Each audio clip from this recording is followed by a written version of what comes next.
Hello दोस्तों, स्वागत करता हूं आज की एक और शानदार वीडियो में। दोस्तों, आज की इस वीडियो में हम लोग चर्चा करने वाले हैं दो पेनी शेयर्स के बारे में। दोस्तों, बेसिकली इन कंपनीज़ में एफआईज अपनी हिस्सेदारी लगातार बढ़ाते हुए नज़र आ रहे हैं। 10% से ज़्यादा एफआईज की हिस्सेदारी इन कंपनीज़ में नज़र आ रही है। तो आप लोग वीडियो में अंत तक बने रहना, दोनों ही कंपनीज़ के बारे में डिटेल में चर्चा करेंगे। एक कंपनी देखा जाए तो यहाँ पे व्हीकल बनाने का कामकाज करती है, व्हीकल के जो भी कंपोनेंट्स वगैरह हो गए वो चीज़ें बनाने का कामकाज करती है, पेनी शेयर है। बेसिकली सेकंड कंपनी भी देखा जाए तो वो ट्रांसपोर्ट लॉजिस्टिक्स से रिलेटेड वर्क करती है, जिसमें एफआईज लगातार अपनी हिस्सेदारी बढ़ाते हुए नजर आ रहे हैं। बाकी चलते हैं हमारी आज की वीडियो की ओर। दोस्तों, जो कंपनी है इसका भाव देख सकते हो, करीबन लगभग 33 रुपये के आसपास नजर आएगा। और अगर हम इस कंपनी का मैक्स चार्ट ओपन कर लेते हैं, वैसे तो ये कंपनी काफ़ी पुरानी है। बाकी ओवरऑल देख सकते हो 2025 में इसका भाव 50 रुपये के आसपास था, तब से लेके अभी तक यानी कि 34-35% की गिरावट हो चुकी है। लास्ट अगर एक साल की बात करें तो यहाँ पे भी 35% की गिरावट है। 6 महीने में कोई खास तेज़ी मंदी नहीं है, बाकी एक महीने में भी कोई खास तेज़ी हमें यहाँ पे देखने को नज़र नहीं आ रही है। तो दोस्तों, आप लोग सोच रहे होंगे अगर कंपनी के शेयर में गिरावट हुई है तो हम इस कंपनी को क्यों डिस्कस कर रहे हैं। दोस्तों, इस कंपनी में कुछ खास बात है, इसीलिए तो हम इस कंपनी को डिस्कस कर रहे हैं। पहला, कंपनी का बिजनेस। दूसरा, कंपनी में एफआईज हिस्सेदारी बढ़ा रहे हैं। ओवरऑल इस कंपनी के जो फंडामेंटल्स है पहले के मुकाबले काफ़ी ज़्यादा सुधर रहे हैं। तो इसी वजह से इस वीडियो में हम इस कंपनी के बारे में डिस्कशन कर रहे हैं। बाकी कंपनी का कामकाज देखा जाए तो ये कंपनी देखा जाए लॉजिस्टिक का कामकाज करती है, जिसमें कंपनी जैसे कि बताया है सप्लाई चेन मैनेजमेंट हो गया, प्रोजेक्ट लॉजिस्टिक हो गया, डिफेंस लॉजिस्टिक हो गया और कोल्ड चेन लॉजिस्टिक में कंपनी वर्क करती है। सर्विसेज की चर्चा करें तो जैसे कि बताया ये कंपनी मल्टी मॉडल लॉजिस्टिक और इसी के साथ सी हो गया, एयर कार्गो हो गया, उनके राही भी लॉजिस्टिक करती है। बाकी रोड के राही भी लॉजिस्टिक का जो कामकाज करती है। लॉजिस्टिक आपको बता देता हूँ, जो ट्रांसपोर्ट का कामकाज होता है उसको लॉजिस्टिक कहते हैं, एक सामान को दूसरी जगह पहुँचाना।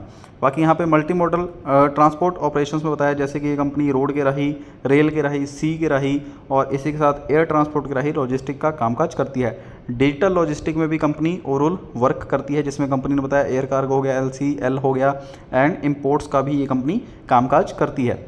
एयर कार्गो लॉजिस्टिक में भी कंपनी वर्क करती है, ग्रीन लॉजिस्टिक में भी कंपनी ओवरऑल वर्क करती है।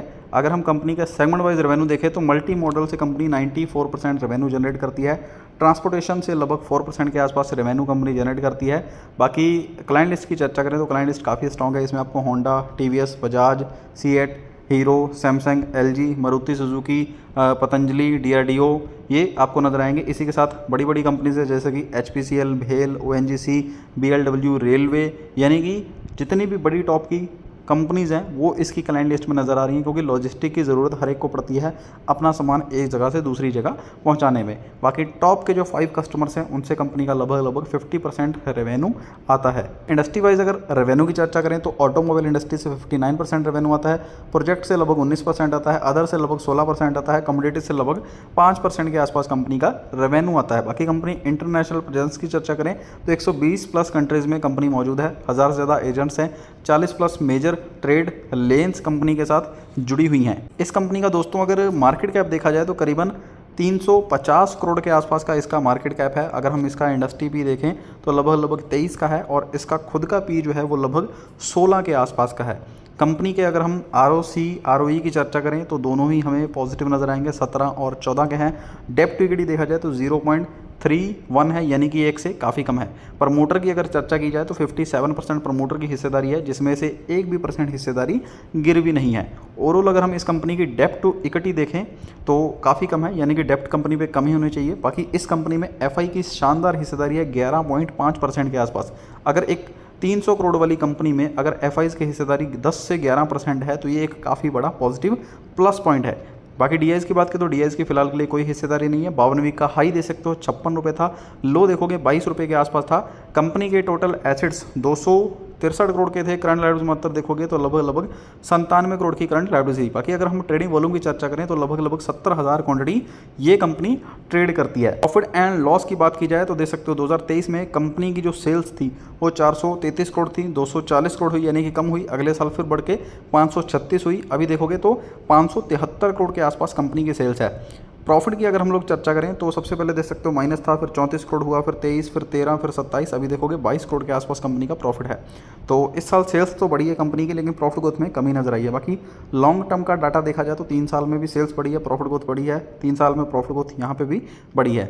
CAGR की चर्चा करें तो इस साल का माइनस है, 3 साल का माइनस है, बाकी 5 साल का 41% के CAGR से कंपनी ने रिटर्न दिया है। अगर हम इस कंपनी की बैलेंस शीट देखें तो सिर्फ और सिर्फ 50 करोड़ का कर्जा है।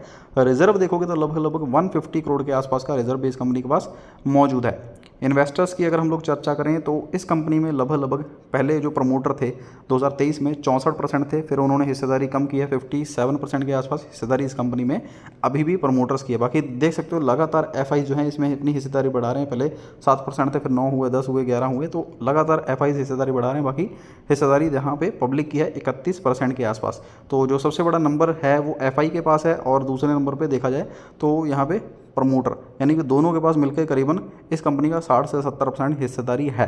तो इस कंपनी का नाम जान सकते हो, टाइगर लॉजिस्टिक्स लिमिटेड इस कंपनी का नाम है। बात करते हैं लिस्ट की अगली कंपनी की। तो इस कंपनी का जो भाव है करीबन 18 रुपये के आसपास नजर आएगा। लास्ट ट्रेडिंग सेशन में यहाँ पे 1.5% की तेजी है। अगर हम इस कंपनी का मैक्स चार्ट ओपन करें तो वैसे तो ये कंपनी 2021 से हमें वर्क करती हुई नज़र आ रही है। देख सकते हो 17 रुपये के आसपास इसका भाव था, और इसने हाई भी लगाया था लगभग 50 रुपये के आसपास। उसके बाद फिर से यहाँ पे थोड़ी बहुत गिरावट देखने को नजर आई है। अगर हम यहाँ पे लास्ट 1 साल का रिटर्न देखें तो यहाँ पे कोई खास रिटर्न नहीं है। 6 महीने की बात करें तो यहाँ पे 28% की तेजी है। बाकी 1 महीने में भी 31% तक की तेजी इस कंपनी ने दिखाई है। हाइड्रोलिक लिफ्ट कवर हो गया, डिफेंटल केस हो गया, व्हील हब हो गया, फ्रंट इंजन एक्सल सपोर्ट हो गया, इंजन कवर हो गया, क्लच प्लेट वगैरह ये कंपनी बनाती है, यानी कि ब्रेक हाउसिंग, यानी कि इंजन से रिलेटेड जितने भी चीज़ें हैं वो ये कंपनी कंपोनेंट्स जो हैं वो बनाने का कामकाज करती है।